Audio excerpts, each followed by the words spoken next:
Bonsoir à tous, Amen. Je suis heureux d'être là ce soir avec vous, de pouvoir partager le conseil de la parole de Dieu. Et je crois ce soir qu'on va être bénis ensemble. Amen. Est-ce que vous le croyez? Donc nous disons aussi bonsoir à nos frères et à nos sœurs, alléluia, et à nos amis peut-être qui sont venus pour la première fois ici ce soir, ou qui s'approchent de l'évangile. Eh bien vous êtes à la bonne place pour trouver le bonheur, alléluia, et de trouver la vie éternelle. Amen. M'approcher de Dieu, c'est mon bien, alléluia. Et je suis heureux lorsqu'on m'en dit « Allons à la maison de l'Éternel ». Alors on trouve le bonheur, alléluia, à travers la parole de Dieu, les cantiques, les témoignages, les expériences. Et je réalise que parfois, dans des terrains, dans des maisons, même au sein même de notre famille, on écoute parfois des blâmes, on écoute parfois des mots violents, on écoute parfois des disputes, de la rancune, de la colère, et puis tout ça, toute la journée, ça nous perturbe, on n'arrive pas à vivre une vie stable. Et je me rends compte lorsque David disait, je suis heureux lorsqu'on me dit allons à la maison de l'Éternel, parce qu'ici on écoute la parole de Dieu, alléluia. Et je crois que cette parole, nous en avons tous besoin ce soir. Amen. Donc on va lire un verset dans la parole de Dieu, et ensuite je vais demander à l'ancien de prier le Seigneur près de nous. Alors écoutez ce qu'il est dit dans l'Évangile, Amen. C'est écrit comme ça dans Matthieu 11 et au verset 28, écoutez bien. C'est Jésus qui dit et il parle. Écoutez les paroles de Jésus. Venez à moi, vous tous qui êtes fatigués et chargés, et je vous donnerai du repos. Prenez mon joug sur vous et recevez mes instructions, car je suis doux et humble de cœur, et vous trouverez du repos pour vos âmes, car mon joug est doux et mon fardeau est léger. Venez à moi, vous tous qui êtes fatigués et chargés, car je vous donnerai du repos. Amen. On prie le Seigneur ensemble. Nous voulons te bénir, Seigneur, te rendre grâce. Nous voulons te dire merci, Jésus. Parce que nous sommes là encore, Seigneur, dans ta maison. C'est un effet de ta grâce, ta miséricorde. Nous ne méritons rien, tu nous donnes tant, Seigneur. Seigneur, ton serviteur va porter ta parole. Celui que tu as oint, celui que tu as choisi, Seigneur. Que par l'Esprit Saint, Seigneur, tu remplis sa bouche des paroles qui conviennent au cœur. Tu connais les besoins, Jésus. Bénis, Seigneur. Relève, fortifie, Seigneur. Bénis ton serviteur. Amen. Gloire au Seigneur. Est-ce qu'on peut dire Amen ensemble? Amen. Voilà les paroles de Jésus il y a 2000 ans. Il va avoir devant lui un peuple qui est errant de la loi, errant du temple, errant de la synagogue. Ils sont dans le désert, vagabonds. Il va les regarder comme des brebis errants sans berger.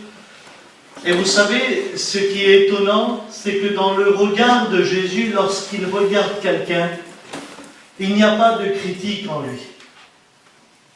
Il n'est pas le juge avec ses yeux. Mais dans son regard, il est ému de compassion. Et il a un amour éternel. Il dit d'ailleurs dans la parole de Dieu, « Je vous aime d'un amour éternel ».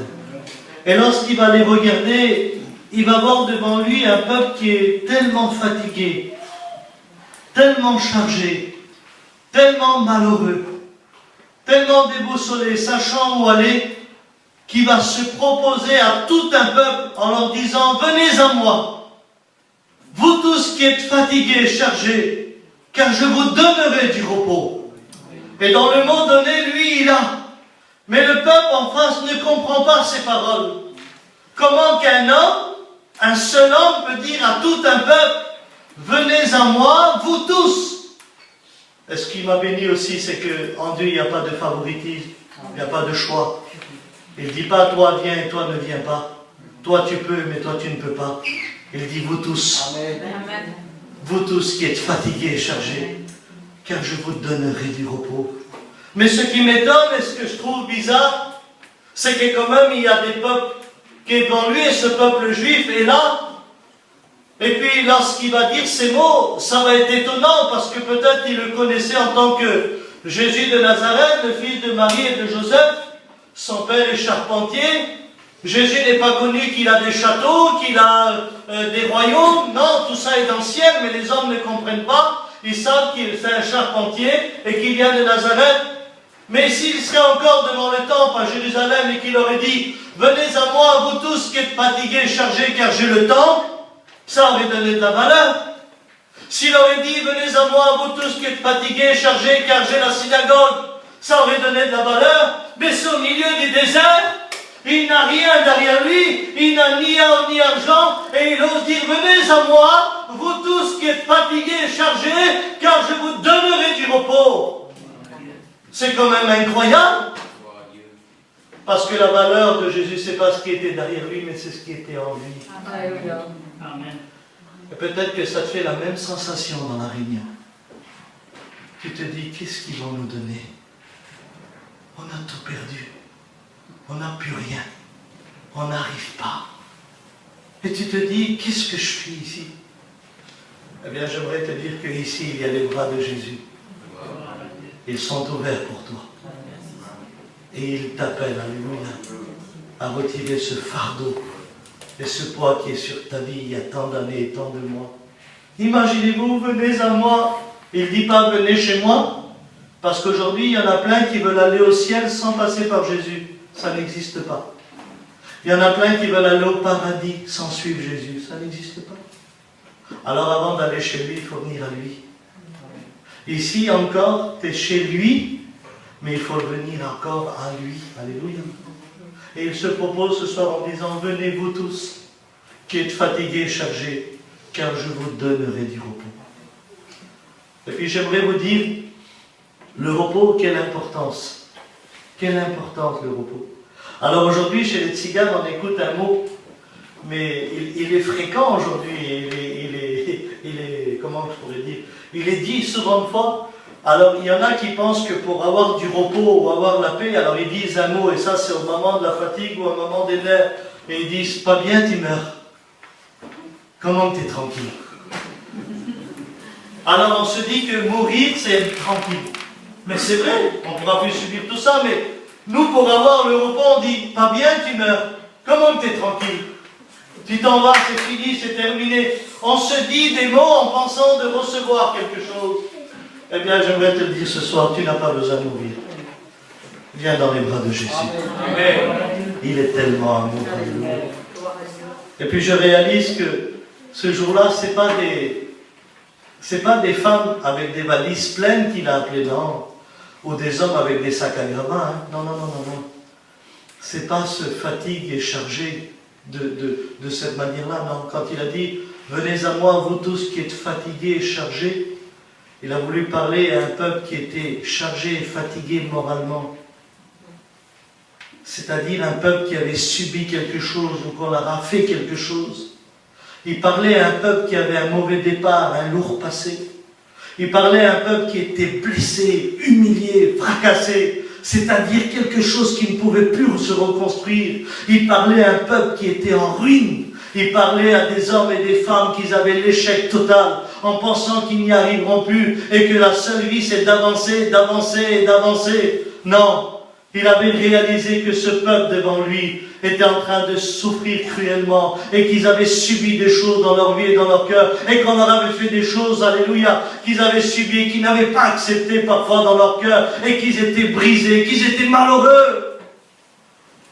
C'est ce peuple-là que Jésus va leur dire, venez à moi, vous tous qui êtes fatigués et chargés. En un mot, il voulait leur faire oublier ce qu'ils avaient vécu, ce qu'ils avaient passé. Il avait voulu, Jésus lui-même, faire changer le mode de vie. Et puis pour vous expliquer le plus simple, pour que vous compreniez pourquoi que Jésus dit, venez à moi. Vous avez vu un enfant lorsqu'il tombe, un enfant de, on va dire, 3 ans ou de 4 ans. Et qu'il tombe et qu'il se blesse le genou, qu'il se blesse le coude ou le visage. On l'a tous fait, hein. Qu'on soit rome, voyageur, manouche, qu'on soit toutes les races que vous voulez, on l'a tous fait. Regardez ce qu'on a fait. On a porté l'enfant et on lui a fait des tchoums. Et on lui a dit, je t'achète des bonbons, je t'achète du chocolat, je t'emmène au manège, tiens, je te fais encore des tchoums, je t'achète ce que tu veux, une petite voiture, je t'achète une poupée. Et le petit, dans sa blessure, il a tellement écouté des bonnes choses qu'il a essuyé ses larmes et il a dit d'accord. D'accord. Il a oublié son pied qui avait du sang, il a oublié que son visage était graffiné parce qu'on lui avait promis quelque chose de meilleur. Eh bien, c'est ce que Jésus veut faire ce soir avec nous. Il veut nous porter dans ses bras, alléluia, et nous faire oublier tout ce qu'on a subi. Et nous faire oublier toutes ces blessures. Et puis je te pose la question en tant que serviteur de Dieu ce soir et dans la simplicité de Dieu. Est-ce que tu es prêt à oublier ce que ton mari t'a fait? Est-ce que tu es prêt à oublier ce que ta femme t'a fait? Est-ce que tu es prêt à oublier ce que ta famille t'a fait? Est-ce que tu es prêt à oublier la renommée qu'on a mise sur ton dos? Est-ce que tu es prêt à oublier ce qu'on a dit sur ta fille, sur ton garçon? Est-ce que tu es prêt à oublier ce qu'on a dit sur ta famille, sur ton foyer? Est-ce que tu es prêt à oublier l'angoisse qu'on t'a fait vivre, la dépression qu'on t'a fait vivre? Est-ce que tu es prêt à oublier toute cette douleur pendant tant d'années et tant de mois? Est-ce que tu es prêt à oublier toutes les paroles qui ont détruit ton foyer? Est-ce que tu es prêt à oublier toutes ces choses qu'on t'a fait subir? Est-ce que tu es prêt à oublier ce soir? Parce que si tu es prêt à oublier, il est prêt à agir. Amen. Il est prêt à agir ce soir pour vous. Parce que j'aimerais te dire ce soir, si tu n'oublies pas, c'est un mot que je dis souvent, tu ne vis pas. Ah si, tu vas fêter Noël le jour de l'an, tu vas partir à la neige, dans le midi, dans le nord, dans le sud. Tu pourras même faire le tour du monde en canoë si tu veux. Mais tu n'oublieras pas. Et tu ne pourras pas vivre.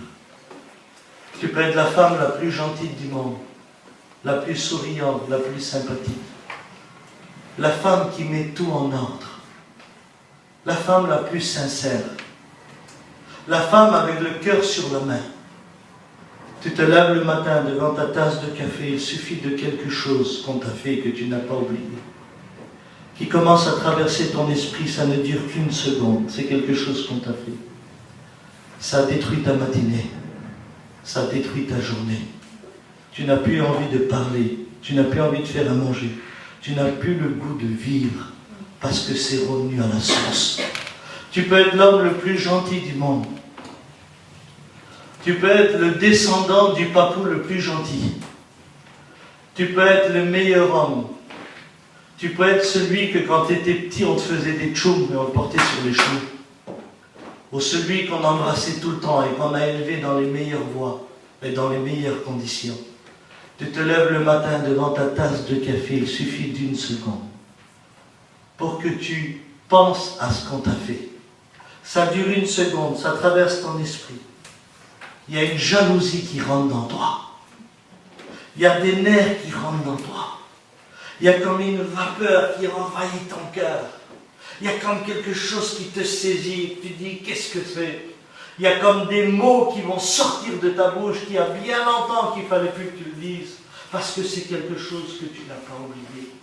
Alors quand ça traverse, ça va. Pour certains, ça s'arrêtait juste là. Et aujourd'hui, tu es malade des nerfs, tu es dépressif, tu es lunatique. Tu es un jour bien, un jour mal. Parce que tu vis avec un lourd passé, en espérant d'avoir un avenir meilleur. C'est ce que tu crois.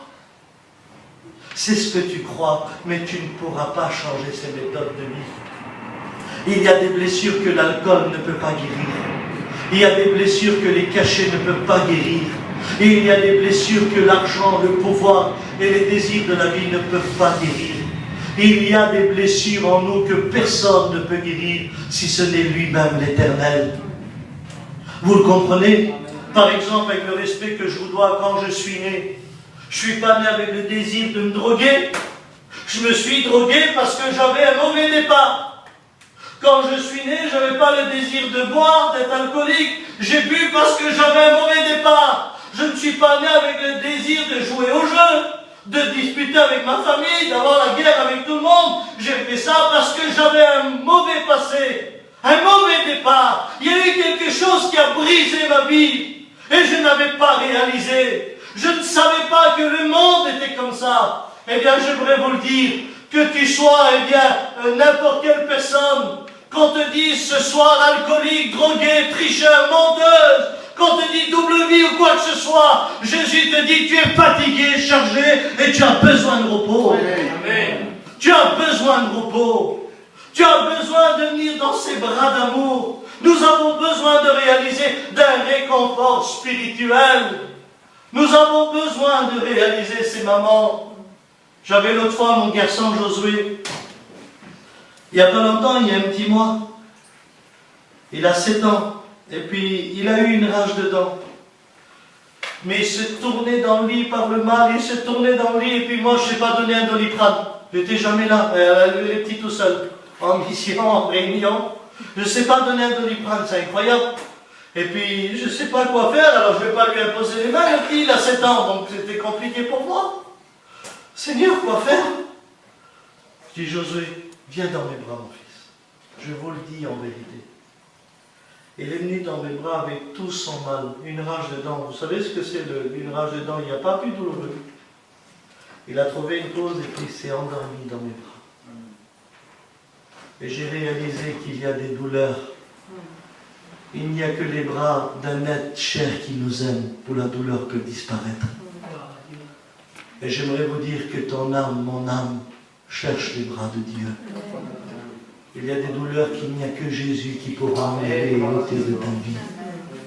J'étais son père, il était mon fils, et dans mes bras, il était bien. Je n'étais pas celui qui a fait de la magie. Je n'ai même pas prié. C'était une rage de dents. Je me suis dit que ça va passer. Mais rien que le fait de le prendre dans mes bras, le serrer contre moi, eh bien pour lui, il n'y avait plus de douleur. C'était tout mon amour pour lui. Et j'aimerais vous dire que ce soir, Jésus veut vous prendre dans ses bras d'amour et veut te faire oublier ce lourd passé. Ces moments difficiles que tu as eus. Et puis j'aimerais vous dire qu'il n'y a pas une personne ce soir qui pourrait dire Abraham, moi je n'ai pas un lourd passé. Moi je n'ai pas subi ça, moi j'ai pas. Ça m'étonnerait dans le monde où on vit.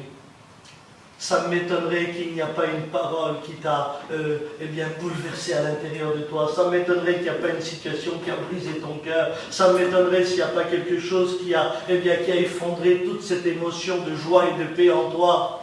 Eh bien, je réalise ce soir qu'il y a une solution. C'est que Jésus t'appelle.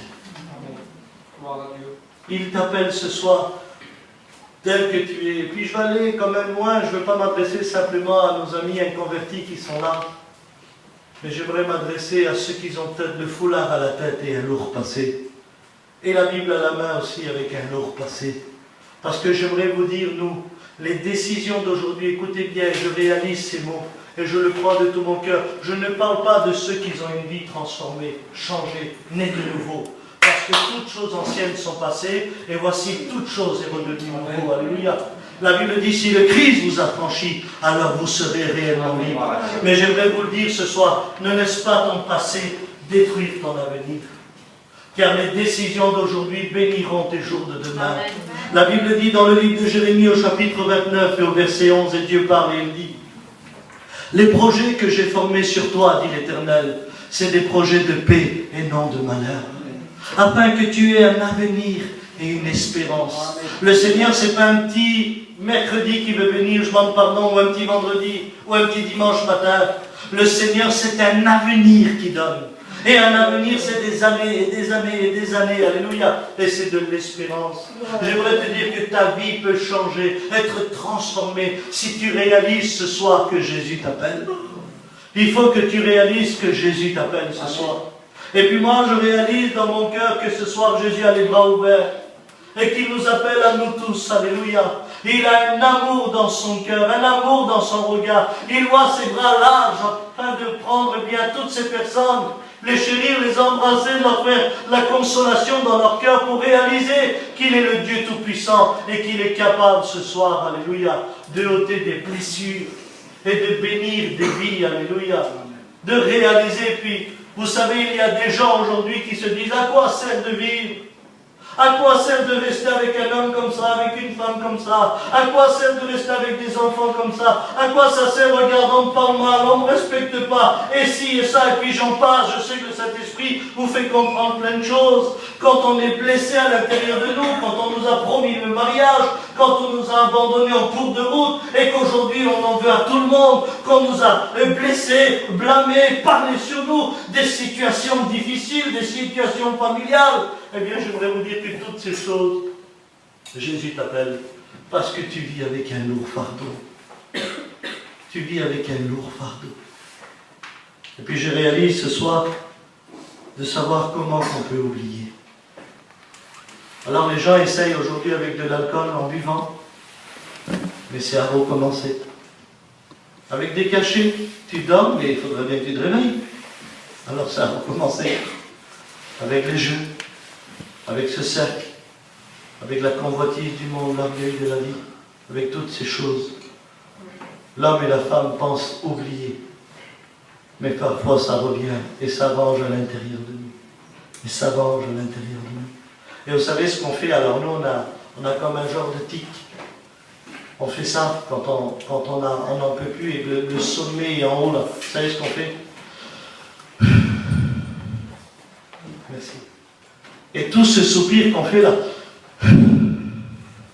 il y a des millions et des millions de mots à l'intérieur. On n'a pas parlé, mais ça veut tout dire.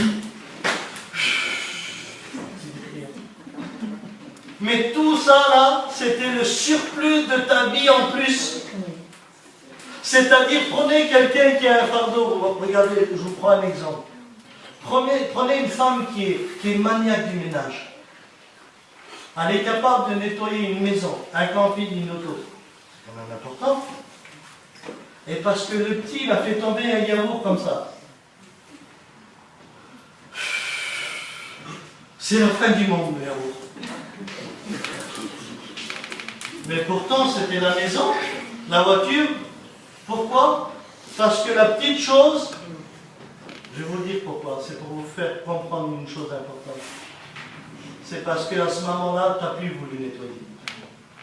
Et le petit yaourt était plus que le camping, la maison et l'auto. Et j'aime vous dire qu'il y a des choses dans notre vie où on ne peut plus supporter. Il y a des choses dans nos vies qu'on ne peut plus accepter. Il y a des choses dans nos vies qu'on ne peut plus supporter. Et ça se fait à ce moment-là. Pour que tu dises pourquoi? Pourquoi maintenant? Pourquoi moi? Pourquoi maintenant? J'en peux plus. Et à ce moment-là, c'est là où le monde te prend et te fait sombrer dans l'angoisse, sombrer dans la dépression, sombrer dans le doute, dans l'alcool, dans la drogue. Il te fait croire que tu es foutu, tu n'arriveras plus. C'est le piège de l'ennemi et du monde. Mais j'en bénis Dieu, alléluia. Parce que dans ton petit désert à toi, où tu n'arrivais plus, où tu n'avais plus de porte d'échappatoire, Jésus vient. Amen. Et il te dit ce soir, alléluia, venez à moi, vous tous qui êtes fatigués et chargés, car je vous donnerai du repos. Alléluia. Voulez-vous savoir comment qu'on oublie? Amen. Parce que je crois qu'on a la réunion pour savoir comment qu'on oublie. Amen. Eh bien, j'aimerais vous parler d'un homme ce soir qui a réellement tout oublié. Un homme qui avait réellement un lourd passé. Un homme qui a subi des choses dans sa vie qu'aucun homme ici n'a pu subir.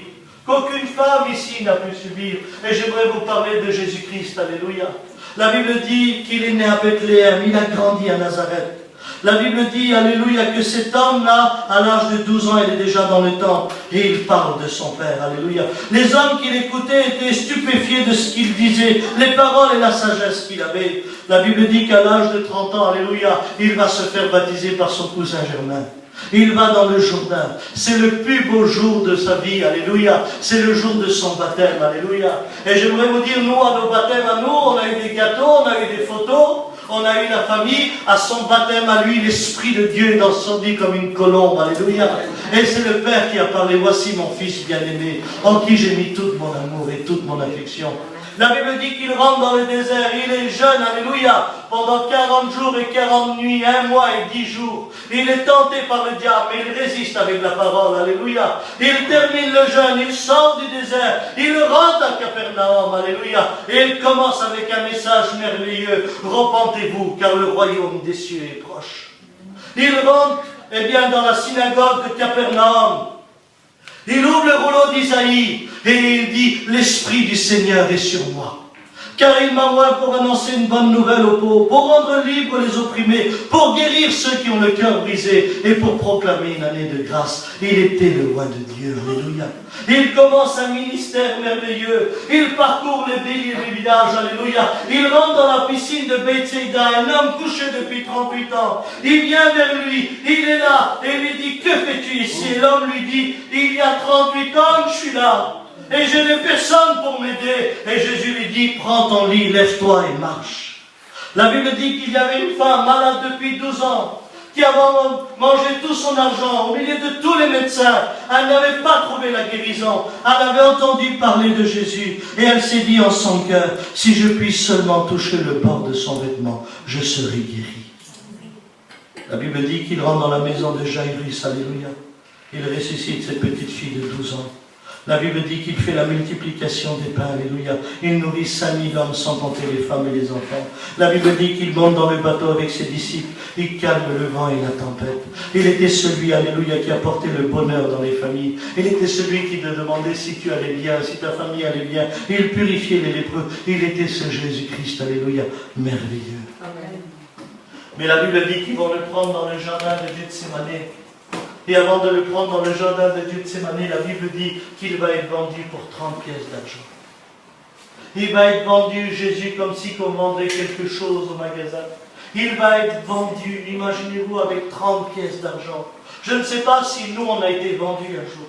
Je ne pense pas, je ne crois pas. Par contre, nous, par exemple, je vous prends un exemple, si on se fait arnaquer, on se rebelle. Si on prend notre maison, on peut travailler, eh bien on va parler. Et si on l'a vendu, il ne dit rien. Et celui qui l'a vendu vient le voir et l'embrasse sur la joue et lui dit, fais ce que tu as à faire. Mais qui est cet homme? On le vend, il ne dit rien. Une escorte d'hommes va le prendre. Une escorte d'hommes romains de 200, 400 ou à 600 hommes. La Bible dit que chacun va le frapper à tour de rôle. La Bible dit, écoutez-moi bien, ils vont lui mettre un sac sur la tête. Et ce n'est pas une poésie, c'est une histoire vraie, c'est vécu. Il l'a passé, Jésus, et c'est écrit noir sur blanc. On lui a mis un sac sur la tête. Et à tour de rôle, on l'a frappé, et on l'a frappé, et on l'a frappé. Et pour se moquer de lui, on lui disait, si tu es prophète, devine qui t'a frappé. La Bible dit, écoutez-moi bien, on l'a tellement chargé de coups que son visage n'avait même plus un aspect d'homme.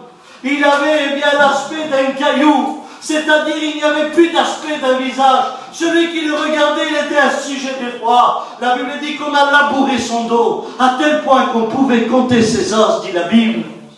On lui a mis une couronne d'épines, on lui a craché au visage, on lui a arraché la barbe. On lui a mis une tunique, on lui a donné un bâton à la main, on s'est moqué de lui en lui disant « Voici le roi des Juifs ».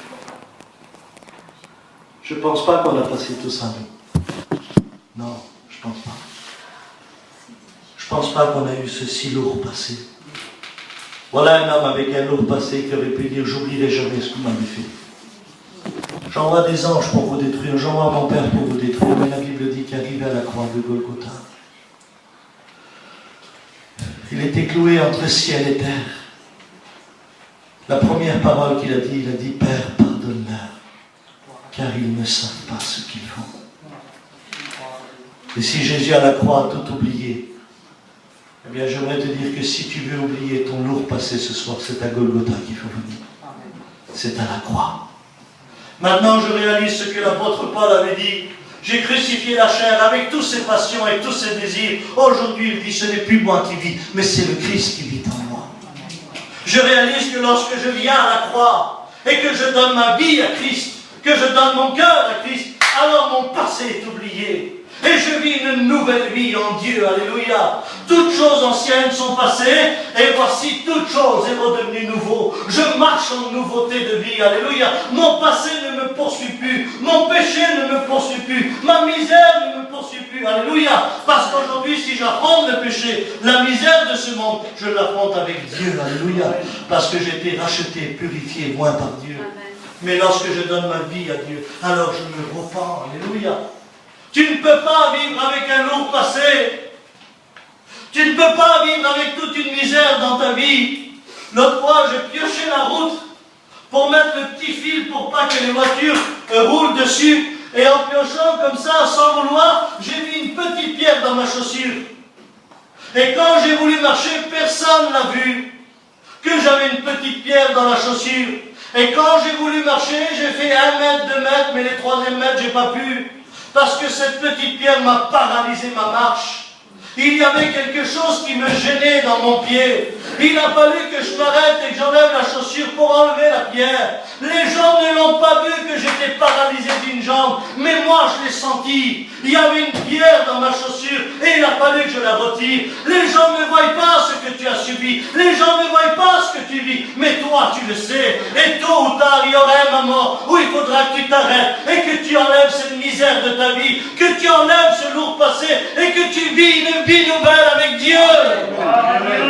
Et tu peux, alléluia, parce que tout est possible à celui qui croit. J'aimerais te dire quelque chose. Tu veux savoir la puissance de ton passé? Tu vas dire, qu'est-ce qu'il dit Abraham? J'étais en train de prêcher et tu as pensé à tout ce que tu as passé. J'étais en train de prêcher et tout est revenu comme un film. Toute ta misère, tout ce que tu as passé, c'est passé dans ta tête. Et c'est passé tellement vite qu'il t'a retiré de la réunion. Et sans t'apercevoir, tu avais le corps assis sur une chaise, mais tu avais ton esprit ailleurs parce que le passé l'avait englouti. C'est pour ça qu'il y a tant de mois et tant d'années que tu es lié, que tu n'arrives pas à t'en sortir. Parce qu'en réalité, il n'y a que la croix qui libère. Il n'y a que le sacrifice qui change une vie. Et lorsque tu t'approches de la croix, alléluia, tu réalises que ton passé à toi n'a rien à voir avec cet homme qui a survécu tout ça et qui a donné sa vie pour nous. Alors je réalise aujourd'hui que celui qui a donné sa vie pour nous a la puissance de me libérer, alléluia, et de changer ma vie. Alors est-ce que vous êtes prêts ce soir à venir dans ses bras d'amour? Moi je réalise que oui, tout est possible à celui qui croit. Que tu sois ce soir pasteur, femme de pasteur, que tu sois chrétien, chrétienne, que tu sois catholique, athée, orthodoxe, que tu sois musulman, que tu sois laïque, que tu sois ce que tu veux, Jésus t'appelle. Et il te dit, venez à moi. Vous tous qui êtes fatigués et chargés, car je vous donnerai du repos. C'est une réelle paix que Dieu donne. Et ce soir, tu as le pouvoir, alléluia, de passer des ténèbres à la lumière, de la mort à la vie. Tu sais peut-être que tu n'as pas accepté le mot repentez-vous, car le royaume des cieux est proche. Tu n'avais pas envie de demander pardon à Dieu. Et tu n'avais pas envie de te convertir. Mais dans le mot, venez à moi, vous tous qui êtes fatigués et chargés. Parce que même si tu ne veux pas qu'il te pardonne, laisse-le te consoler.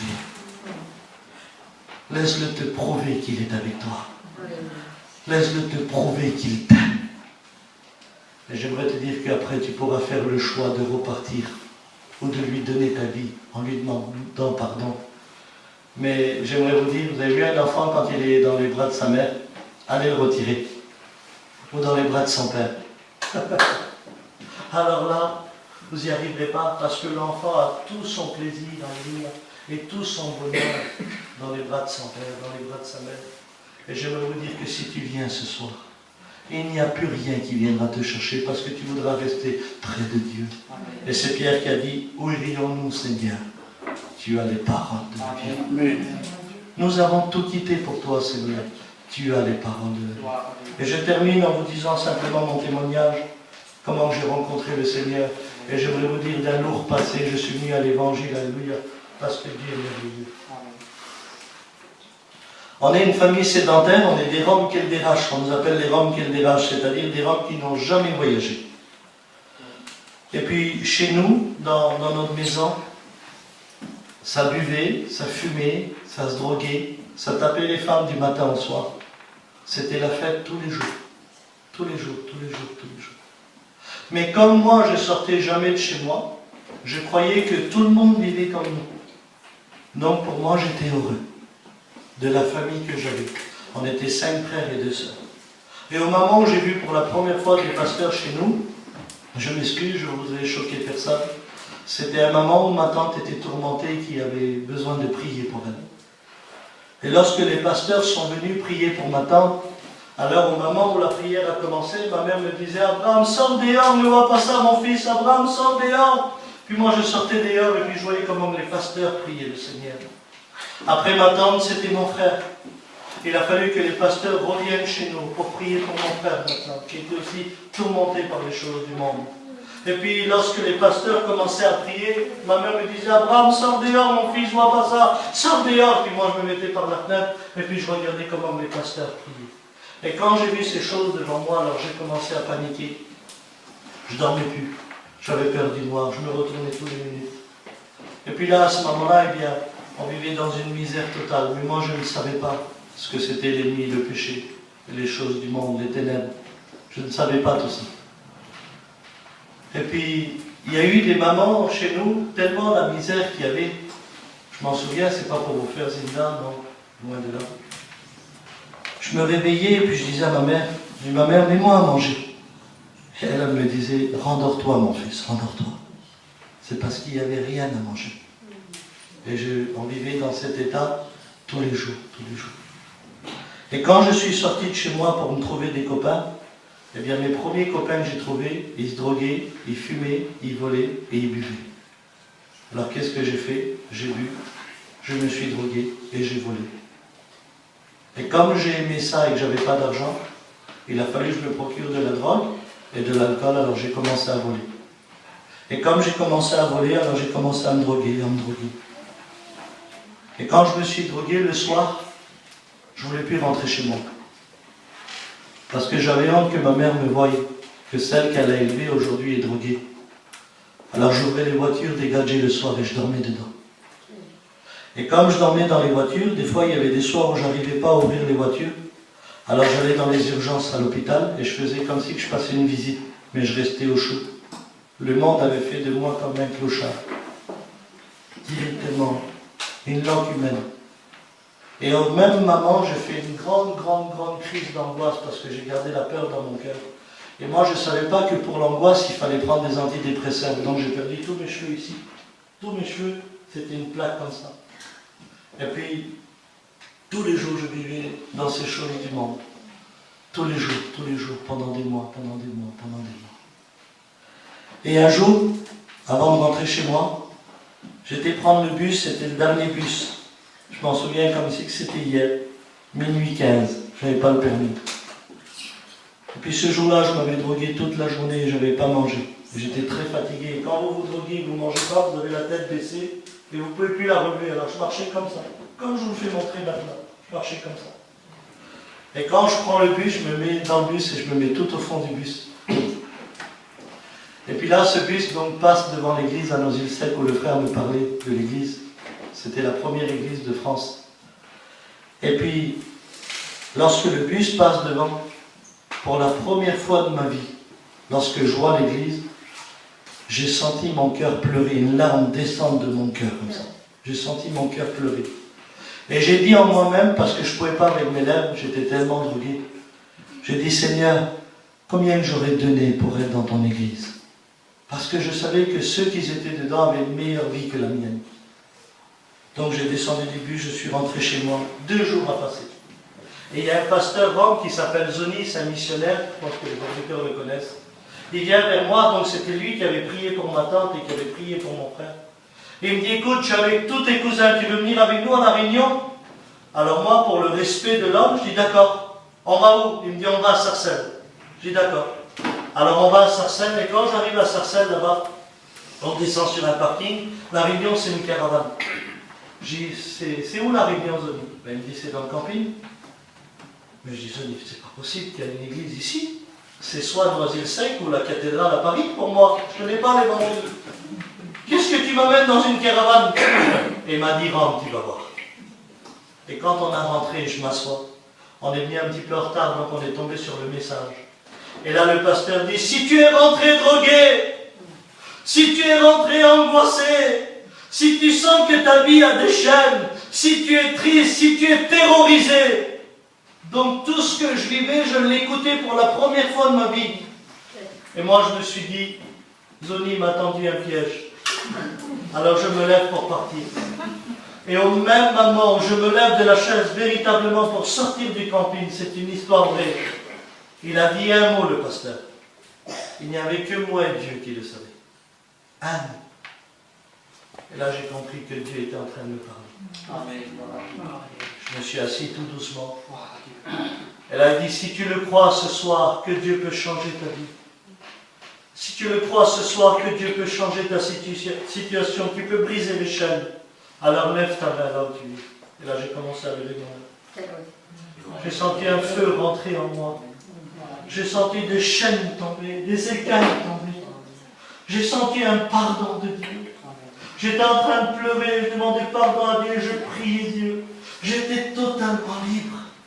Et j'ai dit à Zoni, je dis Zoni, emmène-moi chez mes parents. Je veux voir mes frères, je veux voir mes soeurs, je veux voir mon père. Zoni, emmène-moi chez ma famille. J'étais totalement changé. Zoni dit, mais il est fou ce garçon-là, qu'est-ce qu'il a? Il y avait des jours, je ne rentrais pas chez moi. Et je voulais rentrer chez moi, je voulais voir ma famille. Et puis là, ça a passé très vite. J'étais baptisé du Saint-Esprit, je me suis baptisé. Je me suis marié avec la fille d'un pasteur. J'étais appelé au ministère. En 2004, j'ai fait ma première année. En 2005, ma deuxième année. Et en 2005, j'étais candidat au ministère. Et c'était un mercredi après-midi. Mon ancien, il m'appelle et il me dit, Abraham, est-ce que tu peux aller faire la réunion de prière? Il était 2h de l'après-midi. Il dit, je suis dans les bouchons. Si je viens en retard, prêche. Et quand j'ai écouté le mot prêche, j'ai dit, Seigneur, un feu dans moi. Je dis, d'accord, Jojo, j'y vais. J'ai raccroché, j'avais mis l'auto, je m'en vais. J'arrive devant l'église, tout le monde était là-bas. C'était le mercredi après-midi, réunion de prière. Et donc, j'ai la clé de l'église. Est-ce que je vous dis, le Seigneur, je prends un témoin, je vous rajoute rien. Donc, je vais à l'église et puis je suis obligé de vous faire montrer, je mets la clé dans la serrure. Mais au même moment que je mets la clé pour tourner la serrure, le bus qui avait 7 ans, j'avais fait une prière dedans, il passait encore, et il passe encore jusqu'à aujourd'hui. Donc au même moment que je tourne la clé, le bus passe derrière mon dos. Et j'entends le bruit du bus, et je tourne la clé pour ouvrir la porte, et j'entends une voix. Il me dit, Abraham, tu te rappelles où tu t'es demandé? Regarde où tu es aujourd'hui.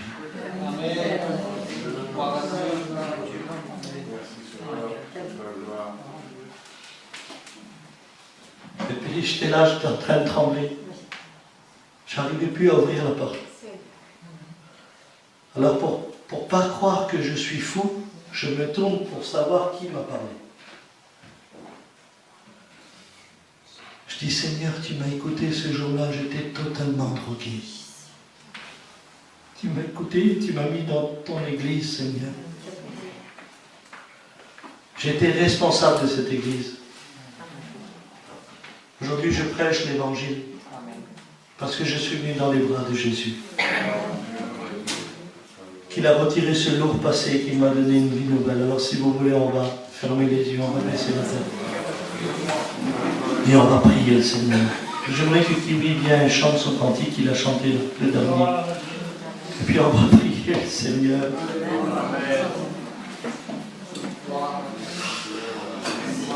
Sourire.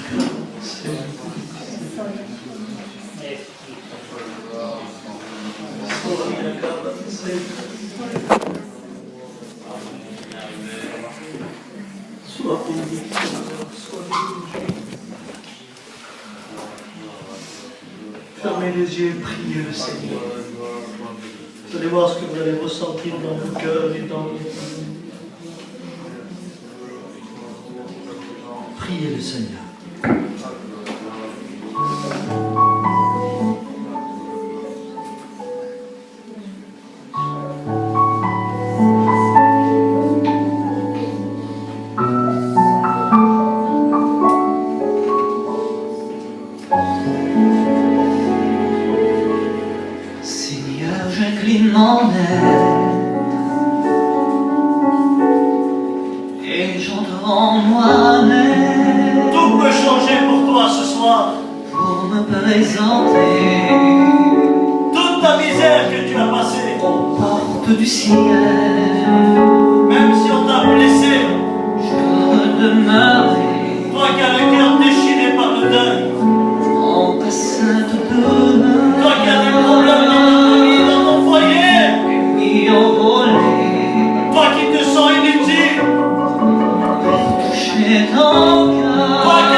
Jésus,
besoin de vous.